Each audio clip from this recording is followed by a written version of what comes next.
जी comrades. तो आज के पहले सेशन में हम आपके सामने पाकिस्तान में तालीम और तलबा सियासत का तबकाती मुआशी तज्जिया पेश करेंगे। इसमें सबसे पहले हम कुछ आदाद व शुमार आपको दिखाना चाहेंगे। इस वक्त अगर आप स्क्रीन पे तवज्जो दें तो यहाँ पे पाकिस्तान के कुल तालीमी अदारों से मुतालिक आदाद व शुमार है। ये आदाद व शुमार हमने पाकिस्तान एजुकेशन सर्वे 2017-18 की रिपोर्ट से ली है। इसके अंदर अगर आप देखें तो आपको नजर आएगा कि पाकिस्तान में कुल तालीमी अदारों की तादाद 3,05,763 है। इसमें से 62% अदारे सरकारी और 38% अदारे निजी हैं। आप देख सकते हैं कि निजी अदारों की तादाद कम है मगर बहुत ज्यादा है निजी अदारों के हवाले से। मुल्क के 38% कुल तालीमी अदारे, इन अदाद शुमार के अंदर हमने हायर सेकेंडरी कॉलेजेस, दीनी मदारिस, आला तालीमी अदारे, प्राइमरी स्कूल, गैर रस्मी अदारे और टेक्निकल और वोकेशनल एजुकेशन सेंटर्स भी शामिल किए। लेकिन अगर आप इसमें देखेंगे एक बहुत हैरानकुन स्टेटिस्टिक आपके सामने नजर आएगा। आला तालीमी अदारों की पाकिस्तान में तादाद सिर्फ 186 है, 186। इन 3,05,000 अदारों में से सिर्फ 186 आला तालीम दे रहे हैं।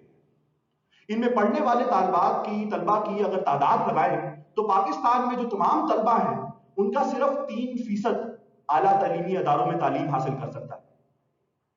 इसके बाद आप अपनी तवज्जो अगर बढ़ाएं दीनी मदारिस और गैर रस्मी अदारों की तरफ तो आप देखेंगे कि इनकी तादाद हायर सेकेंडरी कॉलेजेस और आला तालीमी अदारों से कई ज्यादा है। इसके बाद अगले स्टेटिस्टिक पे हम आते हैं। यहां पे दोबारा कुछ हैरानकुन इंकशाफात मिलते हैं। पहली स्लाइड के अंदर मेरे सामने जो बिल्कुल साथ है मेरे, पाकिस्तान में आला तालीमी अदारों से मुतालिक आदाद शुमार है। वो जो 186 आला तालीमी अदारे जिनका मैंने अभी आपको बताया, आप यकीन मानेंगे कि उनमें से 20 यानी कि 10% इस्लामाबाद में। अगर हम बलूचिस्तान, खैबर पख्तूनख्वा और आजाद जम्मू कश्मीर के तालीमी अदारों को इकट्ठा भी कर लें तो इस्लामाबाद में मौजूद आला तालीमी अदारों से कम बनते हैं। हमारे मुल्क के अंदर आला तालीमी अदारे नापैद हैं। अगर हम असातिज़ा से मुतल्लिक आदाद शुमार देखें तो वहां पे भी यही चीज दोबारा दोहराई हुई मिलती है कि हमारे पास पाकिस्तान में कुल तालीमी अदारे जो 3 लाख हैं, जिनमें से आपने पिछली स्लाइड पे जैसे देखा कि 62% सरकारी हैं और 38% निजी हैं। लेकिन अगर उसातिज़ा की तादाद देखें तो ये बिल्कुल उल्ट हो जाती है। हमारे 45% सिर्फ उसातिज़ा सरकारी तालीमी इदारों में पढ़ाते हैं और 54% उसातिज़ा इस मुल्क के प्राइवेट यानी निजी तालीमी इदारों में तालीम देते हैं। यानी कि जो अदारे बहुत ही कम हैं तादाद में, उनमें उसातिज़ा की तादाद ज्यादा है। इससे हमें पता चलता है कि हमारे तालीमी निजाम को अगर हम हुकूमती और इंटरनेशनल अदारों के स्टेटिस्टिक्स के जरिए ही देख लें तो एक तबकाती ऊंच नीच वाकयातन मौजूद है, जहां सरकारी तालीमी अदारे जो हैं, जो कि मुल्क की ज्यादातर आबादी को केटर करते हैं, उनमें असातिज़ा भी कम है, फंडिंग भी कम है और बच्चे ज्यादा हैं। अब इस सारी सूरत हाल का जिम्मेदार कौन है और इसका तज्जिया हमारा क्या है, आपके सामने हमारे कॉमरेड सूफी लगारी पेश करेंगे।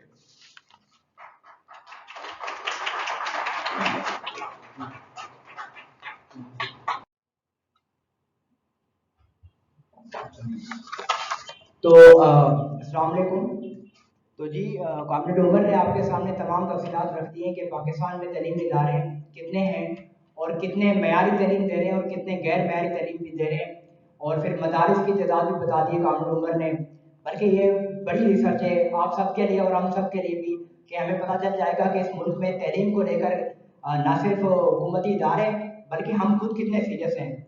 बहरहाल हम इसका आप क्रिटिकली एनालाइज करते हैं कि पाकिस्तान में तलीम और तलबा सियासत का सियासी और तबकाती तज्जिया क्या है। हम सबको ये पता है कि पाकिस्तान एक नौआबादी मुल्क है, मतलब कि हमने अंग्रेजों से आज़ादी ली थी और हम फिर उसके बाद पोस्ट कॉलोनियल पीरियड में चले गए थे और उसके बाद हमने सिर्फ अपनी कुछ मखसूस सर्किल्स में तरक्की की थी, लेकिन उसके बाद हमने अपनी तलीम में कोई तरक्की कोई खास नहीं की थी।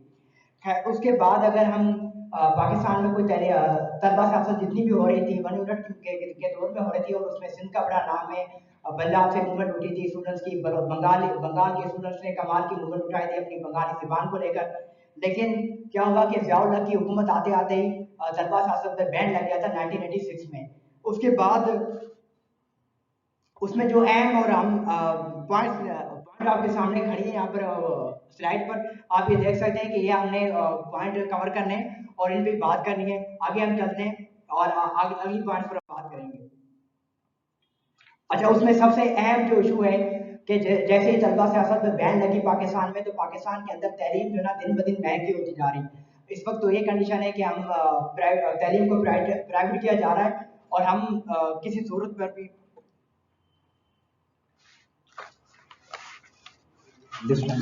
सॉरी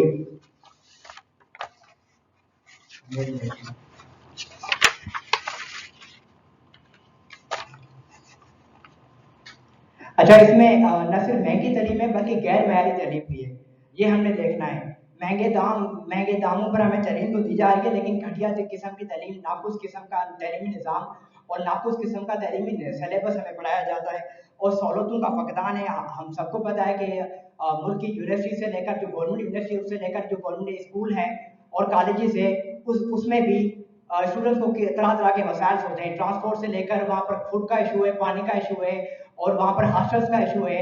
और टीचर्स की भी इतनी क्वालिटी नहीं होती कि वो हमें मयारी तालीम दे सकें।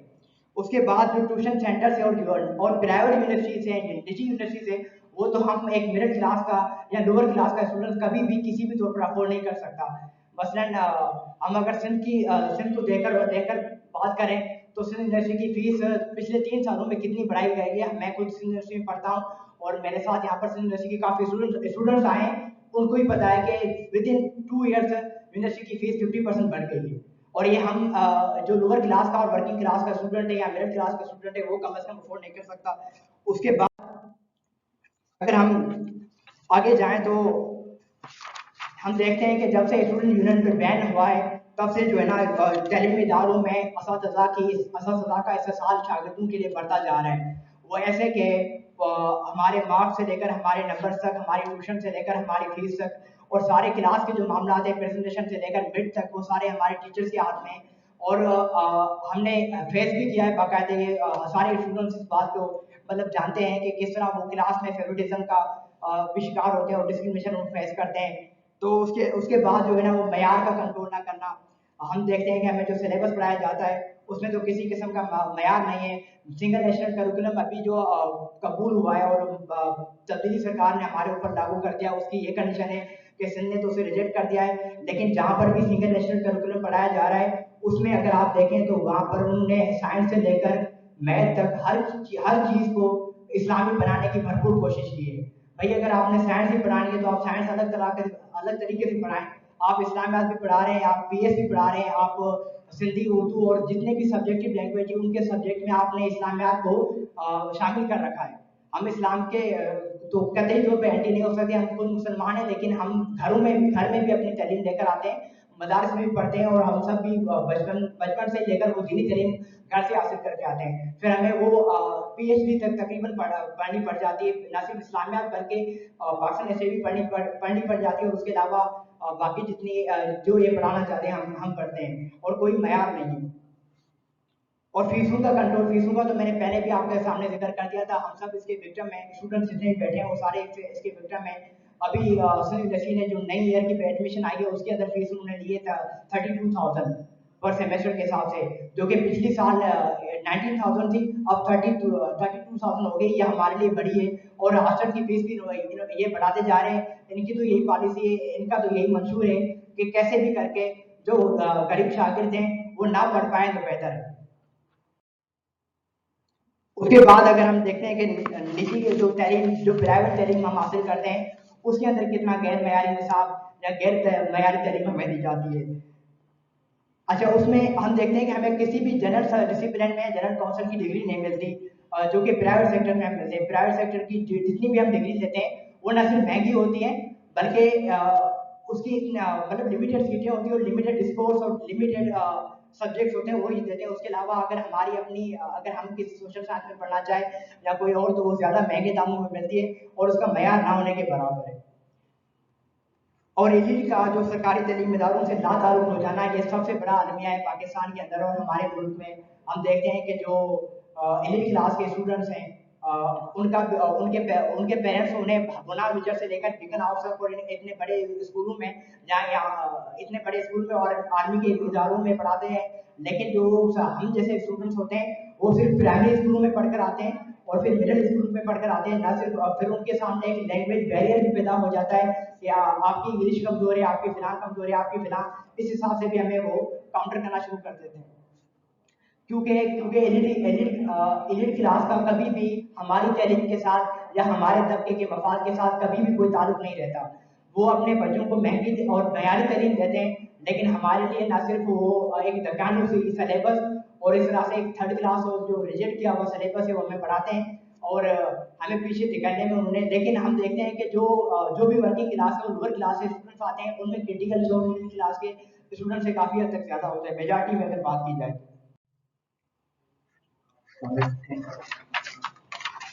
बहुत शुक्रिया कॉमरेड सूफी।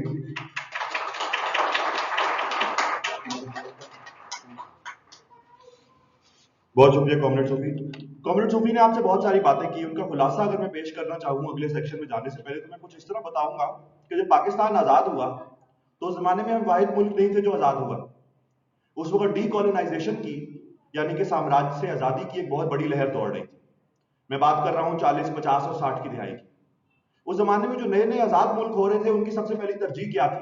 और आप अगर नोटिस करेंगे कि ये कदर मुश्तरक है पाकिस्तान में, इंडिया में, अफ्रीकी कॉन्टिनेंट के तमाम ममालिक में जो नए नए आजाद हुए थे, लातीनी अमेरिका के, आलमी जनूब के सब ममालिक जहां पे यूरोपीय साम्राज्य थे, इन मुल्कों में आते साथ ही नई हुकूमतों ने तालीम आम और मुफ्त करने की कोशिश की। हालांकि बहुत से मुआशी हालात और क्राइसिस का सामना था, मगर उसके बावजूद कम से कम प्राइमरी की सतह तक तालीम मुफ्त देने की कोशिश की गई, क्योंकि लोगों को पता था कि साम्राज्य जो अपने पीछे तबकाती तफरीक छोड़ के जा रहा है उसका एक ही हल है, वो ये कि लोगों को तबकाती जद्दोजहद से निकालने के लिए, क्योंकि उस वक्त जद्दोजहद भी चल रही थी, उनको तालीम दें ताकि वो जिंदगी के अंदर अच्छी फैसिलिटीज, अच्छी तनख्वाह कमा सकें और तरक्की कर सकें। ये वो लोग थे जो अभी अभी गुलामी से निकल रहे थे। पाकिस्तान में भी ऐसे करने की कोशिशें हुई, लेकिन जैसे कॉमरेड सूफी ने बताया कि आज हालात इसके उल्ट है।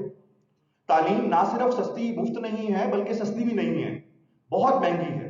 मैंने अभी आपको बताया पिछले आदाद-ओ-शुमार के दौरान किस तरह पंजाब यूनिवर्सिटी, सिंध यूनिवर्सिटी जैसी सरकारी दरसगाहों के अंदर भी आम मजदूर के बच्चे को, आम किसान के बच्चे को तालीम लेना बिल्कुल मुमकिन नहीं है। जिस बंदे की 20,000 रुपए तनख्वाह है वो वहां अफोर्ड नहीं कर सकता। मगर ये तो तालीम के पैसों से मुतल्लिक मसाइल हैं।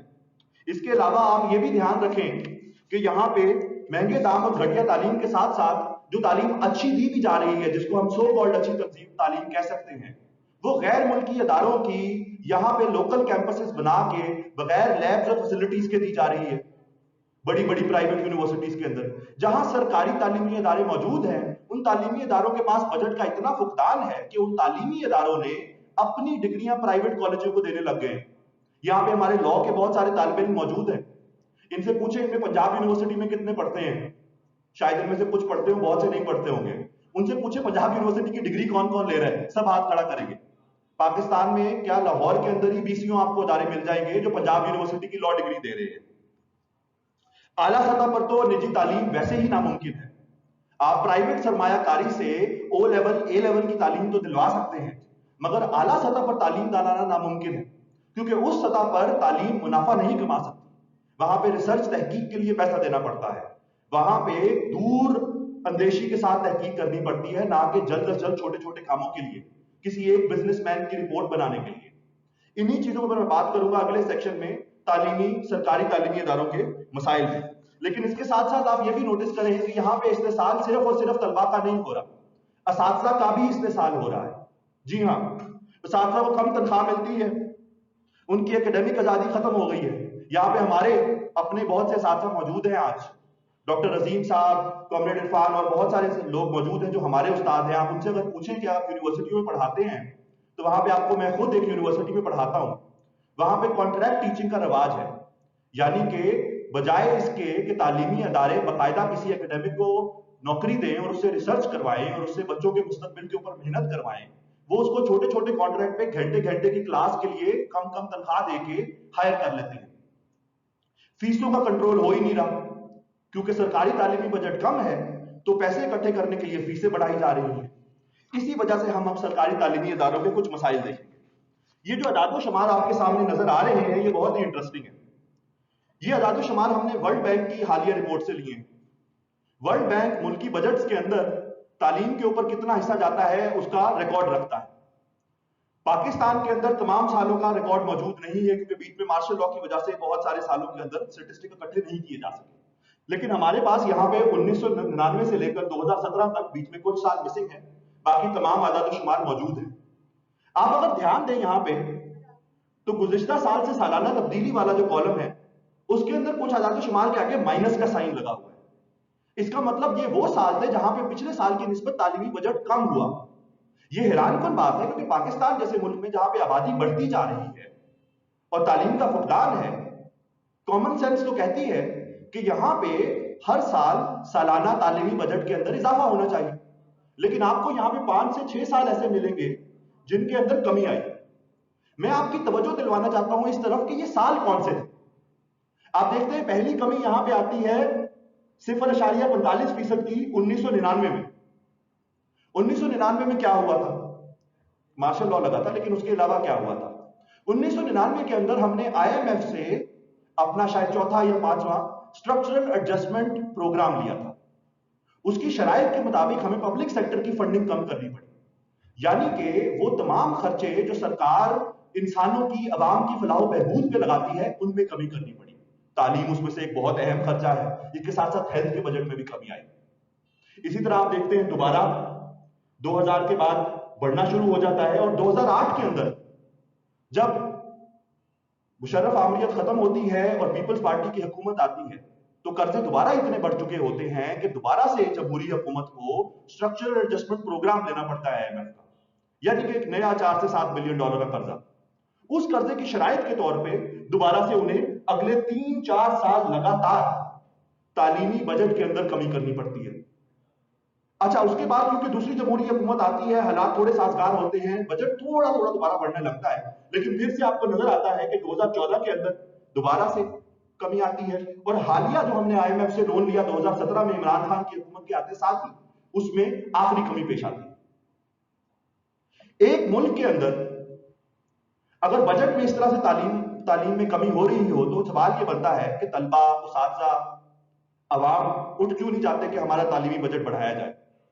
लेकिन आपके लिए सवाल यह है कि पाकिस्तान जैसा मुल्क जिसका डेट टू जीडीपी रेशियो, यानी कि उसकी पैदावार, जितनी वो पैदावार करता है और उससे जो पैसे कमाता है, उसके मुकाबले में उसके कर्ज की शरह क्या है, वो देखी जाए तो वो 98% के मुकाबले में 100% है। यानी कि हर 100 रुपया जो हम कमाते हैं, उसके पीछे 98 रुपए हम कर्ज में वापस कर देते हैं, यानी कि हमारे पास 2 रुपए बचते हैं।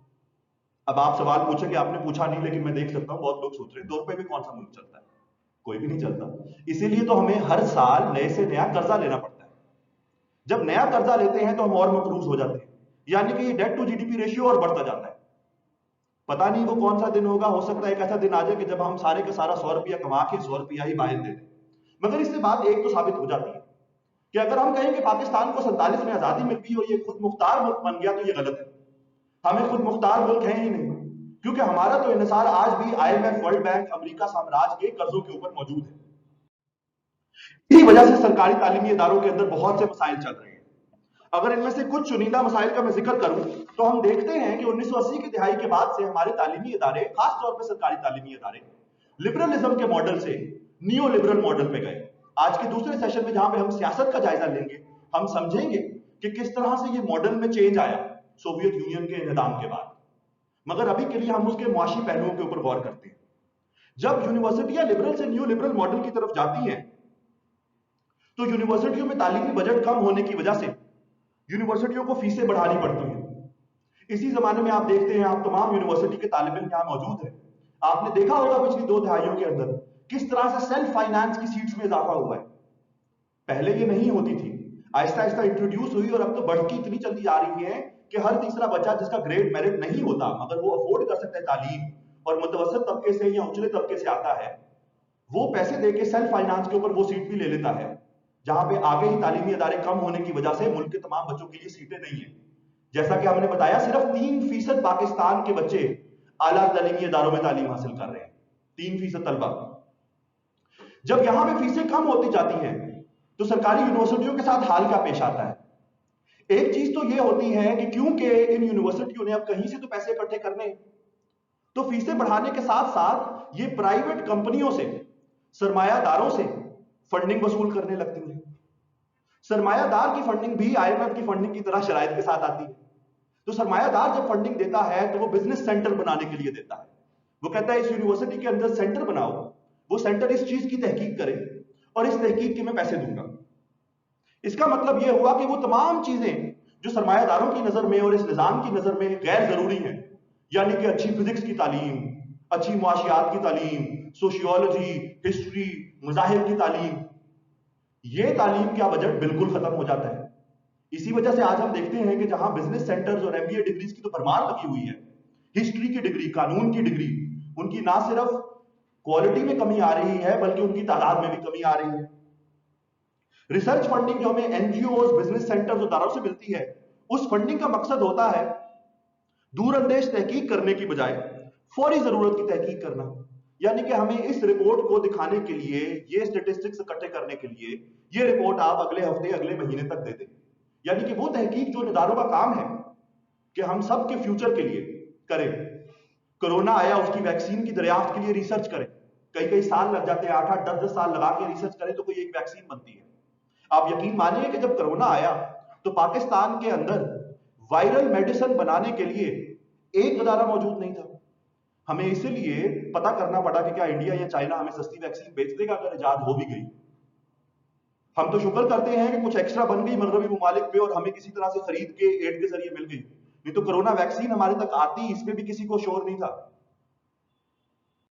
इसी तरह हम देखते हैं कि जब गैर मुनासिब शोबों को खत्म कर दिया जाता है, उन्हीं शोबों का जिनका मैंने बात की, तो उसके बाद यूनिवर्सिटियां मुख्तलिफ हरबे अपनाने लग जाती हैं मजीद निजकारी करने के लिए, यानी कि मजीद प्राइवेटाइजेशन करने के लिए, क्योंकि अब किसी तरीके से तो हमने बजट और पैसे इकट्ठे करने हैं। इस अमल के लिए सेल्फ फाइनेंस की स्कीमें भी एक तरीकेकार है। इसके साथ साथ सरकारी यूनिवर्सिटी, जिस तरह हमने पिछले सेक्शन में भी डिस्कस किया, वो प्राइवेट अदारों से इल्हाक करने लग जाती है। मतलब पंजाब यूनिवर्सिटी की लॉ डिग्री जो है वो आपको superior university, Lords law college, मुख्तलिफ जगहों से मिलने लग जाएगी। ये लॉ कॉलेजेस जो हैं ये गैर मयारी इस वजह से होते हैं कि यहां पे डिग्री देना और बच्चों से पैसे बटोरना मकसद होता है, उनको फैसिलिटीज, लैब्स, रिसर्च के मौके, अच्छे एकेडमिक्स, अच्छे उस्ताद फराहम करना नहीं मकसद होता। तो इसलिए इन तालीमी इदारों के जरिए सरकारी तालीमी इदारों की भी और से और घटिया होती जाती है तालीम। इसका एक बड़ी वजह इस सारे अमल की और निजी इदारों के इस अमल की यह भी है कि उनके ऊपर कोई एहतसाब का, चेक एंड बैलेंस का सिस्टम नहीं है। हम यहीं से अपनी तलबा सियासत की जद्दोजहद को भी जोड़ते हैं और अगले सेक्शन में इसके अंदर हमारे कॉमरेड अहमद और मैं बहुत डिटेल में इसके ऊपर बात भी करेंगे। लेकिन अब हम आगे देखते हैं, सरकारी तालीमी इदारों की तो बात की, हमारे मुल्क का एक शोबा ऐसा है जिसमें खास तौर पे मसाइल चल रहे हैं, यानी कि प्राइमरी तालीम का शोबा। सरकारी प्राइमरी तालीम की अगर सूरत हाल की बात करें तो ये अदाद-ओ-शुमार दोबारा आपके सामने है। और मैं दोबारा बताऊं कि ये अदाद-ओ-शुमार हमने नहीं बनाए, ये पाकिस्तानी हुकूमत के इकोनॉमिक सर्वे 2018 से लिए गए हैं। ये ऑनलाइन मौजूद है, सब लोग पब्लिकली एक्सेस कर सकते हैं और हमने अपनी डॉक्यूमेंट में भी डाले। इन अदाद-ओ-शुमार को अगर आप देखें तो आपके सामने एक बहुत ही अजीब बात आती है। सरकारी प्राइमरी स्कूलों की तादाद ये 2018 है, अब 2022 आ चुका है। ये लेटेस्ट स्टेटिस्टिक्स क्योंकि आपको पता है 4-5 साल बाद अवेलेबल होते हैं, तो इस वजह से अब हालात थोड़े बदल चुके होंगे, हो सकता है और प्राइमरी स्कूल बन गए हो। ये एक इब्तिदाई तज्जिया है, हमने इस डॉक्यूमेंट में भी एक इब्तिदाई तज्जिए की शुरुआत की है, तो हम देखेंगे कि वक्त के साथ साथ किस तरह से हमारा इसके ऊपर तज्जिया और बढ़तर और बेहतर होता है। मगर अगर 2018 के अदाद-ओ-शुमार को देखें तो हमें नजर आता है कि मुल्क के अंदर 1,19,202 सरकारी प्राइमरी स्कूल मौजूद है और सिर्फ 17,877 निजी प्राइमरी स्कूल 2018 में मौजूद थे। अच्छा, आप दोबारा से देखें, 1,19,000 सरकारी प्राइमरी स्कूल और सिर्फ 17,877 निजी प्राइमरी स्कूल। लेकिन जरा बच्चों की तादाद देखें, सरकारी प्राइमरी स्कूलों में 1,20,00,000 बच्चा पढ़ता है और उन 17,000 स्कूलों के अंदर 65,99,000 बच्चा पढ़ता है। इसकी शरह का अगर अंदाजा लगाए तो आप खुद देख सकते हैं कि तकरीबन उन 1,19,000 स्कूलों में से आधे स्कूलों के जो बच्चे हैं उतनी तादाद इन 17,000 स्कूलों में पढ़ती है। यानी कि ये तबकाती तफरीक प्राइमरी के लेवल तक मौजूद है। सरकारी प्राइमरी स्कूलों के अंदर दाखिले कम होते जा रहे हैं, प्राइमरी स्कूलों के अदाद-ओ-शुमार बढ़ते जा रहे हैं, सरकारी वसाइल भी लेके निजी स्कूलों को दिए जा रहे हैं। इसी तरह यूनिवर्सिटियों के बजट के साथ साथ प्राइमरी के शोबे का बजट भी तालीम के बजट के साथ कम हो रहा है। इस सब का लुबे लबाब यह बनता है कि निजी प्राइमरी स्कूलों के और सरकारी प्राइमरी स्कूलों के हालात से तो यह लगता है कि पाकिस्तान, जहां हम सोच रहे थे कि आर्टिकल 25 आईन में आने के बाद अब तो हर किसी को मुफ्त तालीम, हर जगह तालीम आम होगी, वहां प्राइमरी तालीम जो हमें लगता था कि 40 साल पहले हमने हदफ अपना पूरा कर दिया है कि हर बच्चे के पास कम से कम प्राइमरी तालीम तो हो, वो भी मुश्किल लगता जा रहा है। देहातों के अंदर, शहरों के अंदर लोगों ने अपने बच्चे प्राइमरी स्कूल भेजने छोड़ दिए। इस सारे निजाम को जब हम देखते हैं, ये तो पता लगता है कि ये तबकाती निजाम तालीम है, मगर सवाल ये उठता है कि इस तबकाती निजाम तालीम का जिम्मेदार कौन है? IMF या वर्ल्ड बैंक या हमारे हुक्मरान तबके? हमारे तज्जिए के मुताबिक ये दोनों ग्रोह इस तबकाती निजाम तालीम के जिम्मेदार हैं। हमारे हुक्मरान तबके वो, यानी कि जागीरदार, सरमायादार, अफसरशाही और जर्नैल शाही। एक तो उनके बजट के पीछे हमारा बजट तालीम का और हेल्थ का कम होता है, मगर दूसरा वो टैक्स नहीं देते। अगर कोई टैक्स लिया जाता है तो वो आपकी तनख्वाहों से नौकरी पेशा अफराद की, मुतवस्सित तबके की, या फिर आपको जो अशियाए खुर्दोनोश बेची जाती हैं, पेट्रोल बेचा जाता है, उसके ऊपर टैक्स लेके इकट्ठा किया जाता है। उसी टैक्स से जो थोड़ा बहुत तालीमी निजाम चल रहा है वो चल रहा है। यानी कि हुक्मरान तबके हमारे ऊपर एक बोझ बन चुके हैं। इसीलिए हमारा मानना है कि हम एक नीम जागीरदाराना, नीम सरमायादाराना और नौआबादियाती मुल्क, नीम नौआबादियाती मुल्क है। दूसरी तरफ हमारे ऊपर साम्राज्य के हथकंडों के जरिए, यानी कि वो मुल्क जो हमें एड देते हैं और उनके साथ वो अदारे जो उस एड के जरिए शराइत फराहम करते हैं, IMF, world bank, Asian development bank, इनकी वजह से हमारी निज़ाम तालीम के अंदर ये मसाइल चल रहे हैं। तो फिर सवाल ये पैदा होता है कि अगर इतना बड़ी तफरीक है, मसाइल इतने बुरे हैं, तो हम मज़ाहमत क्यों नहीं कर रहे? हम सड़कों पे क्यों नहीं निकल रहे? हमें रोक कौन रहा है? इस बात के ऊपर हम अपना तज्जिया अगले सेशन में पेश करेंगे, जहां हम सियासी तज्जिए के अंदर यह बताएंगे कि हमारे रुकने की, हमारी जद्दोजहद के रुकने की, उसके अंदर खला आने की और नजरियाती गिरावट जिसकी वजह से ये जद्दोजहद खत्म हो गई और जिसको आज NSF दोबारा से बहाल करने की कोशिश कर रही है, उसकी वजूहात क्या है। लेकिन अगले सेशन से पहले इस सेशन का इख्तिताम करते हुए मैं दावत दूंगा हमारे सीनियर कॉमरेड इरफान को कि वो इख्तितामी कलमात इस सेशन के बारे में खुलासा पेश करें और उसके बाद हम कुछ ब्रेक के बाद दूसरे सेशन की तरफ जाएं। बहुत शुक्रिया।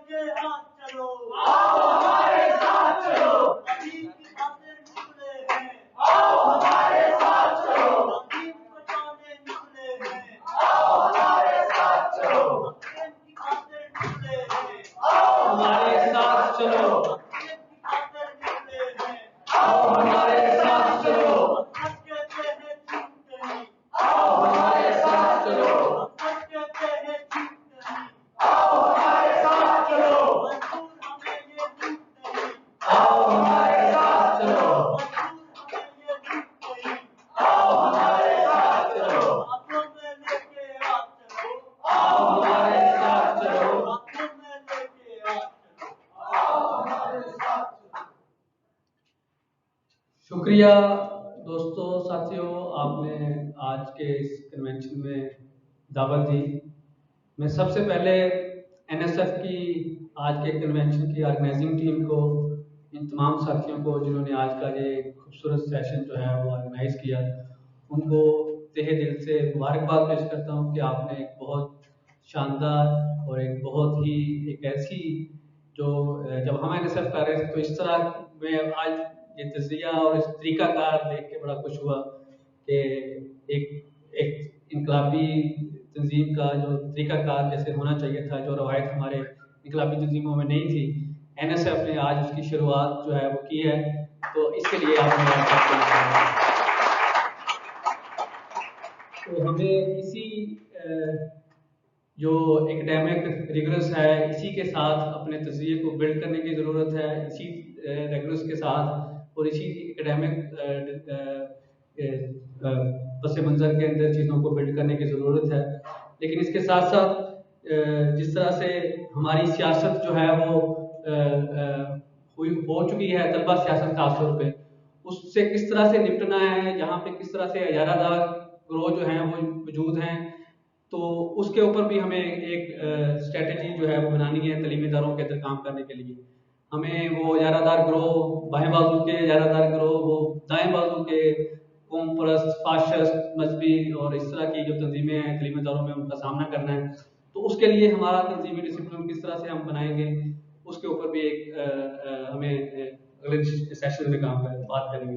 एक चीज़ जो मैं बेसिकली पॉइंट आउट करना चाहता हूँ इस सेशन के हवाले से खास तौर पे कि खूबसूरत तजरिया है इसमें बिल्कुल आखिर पे, जहाँ पे पेज 12 के ऊपर हम बेसिकली एक जगह पे जिक्र आ रहा है कि तलीमी इदारों की नेशनलाइजेशन जो की गई थी, और आजकल तलीमी इदारों की जो 1970 की नेशनलाइजेशन थी उसको विलन के तौर पे पेश किया जाता है। तो और पीपल्स पार्टी के जिस दौर के अंदर तलबा की तबकाती तहरीक के नतीजे में ये नेशनलाइजेशन हुई थी, उसको पीपल्स पार्टी के वो दानिश्वर जो हैं, जो अपने आप को दानिश्वर समझते हैं, वो भी आज बड़े कहते हैं कि वो हमसे गलती हो गई, वो तलीमी निज़ाम हमारे प्राइवेट तलीमी इदारे बड़े अच्छे जा रहे थे, हमने नेशनलाइजेशन कर दी तो उससे वो म्यार गिर गया। असल में ये बिल्कुल कह लें कि गलत तरीका है कोरिलेशन बनाने का तलीमी गिरावट का और नेशनलाइजेशन का। असल में वो तलीमी गिरावट की जो वजूहात, एक तो आपने बताया कि हमारे किस तरह से फिनेंशियल जो अंडर इन्वेस्टमेंट है तालीम के अंदर, वो एक जिम्मेदार है। उसके साथ साथ उस नेशनलाइजेशन का जो सियासी पहलू था कि उस नेशनलाइजेशन के नतीजे में जिस तरह का हमारा पसमानदा माशी सकाफती ढांचा था, और उस पसमानदा माशी ढांचे के ऊपर जागीरदारी के जिस तरह के असरात थे, और उसके नतीजे में उस नेशनलाइजेशन के अंदर जिस तरह से तलीमी इदारों के अंदर उस पसमानदा सकाफत की वजह से ज़ात, बरादरी और नस्ल और रंग की बुनियाद पे मेरिट की तजियाँ उड़ाई गई, वो भी एक जिम्मेदार है बजट के साथ साथ। उसको अभी अगर शामिल कर लिया जाए तजरिए के अंदर, वो भी एक अहम मेरे ख्याल में रीज़न है जिसके ऊपर हमें बात करनी चाहिए कि तलीमी इदारों के अंदर जो रंग, नस्ल, ज़ात और हमने देखा कि तलीमी इदारों के अंदर उस्ताज़ा की तैनातियाँ जो है वो किस तरह से ज़ात और बरादरी के नाम पे, फैसलाबाद के अंदर ज़रेई यूनिवर्सिटी जहाँ पे मैंने पढ़ा है, वहाँ पे अगर एक टीचर जो है वो जट बरादरी से भर्ती हो जाता था तो अगली अपॉइंटमेंट जो थी वो रइयों की होनी होती थी, उससे अगली राजपूतों की होनी होती थी। इसी तरह से डायनामिक्स मुख्तलिफ थी सिंध के अंदर जो है वो इसी तरह से डायनामिक्स थी। मैं गिलगित में गया, गिलगित की करकम यूनिवर्सिटी के अंदर, तो वहाँ पे डायनामिक्स एक शिया अगर भर्ती टीचर हो गया तो अगला टीचर जो है शिया तो भर्ती हो ही नहीं सकता, वो सुन्नी ही भर्ती होना। तो इस तरह की जो डायनामिक्स थी उसने मेरिट की तजियाँ उड़ाई। मेरिट की तजियाँ उड़ने के नतीजे में ज़ाहिर बात है तलीम की जो गिरावट थी उसको भी मेरा ख्याल है हमें अपने इस तजिए के अंदर शामिल करना चाहिए।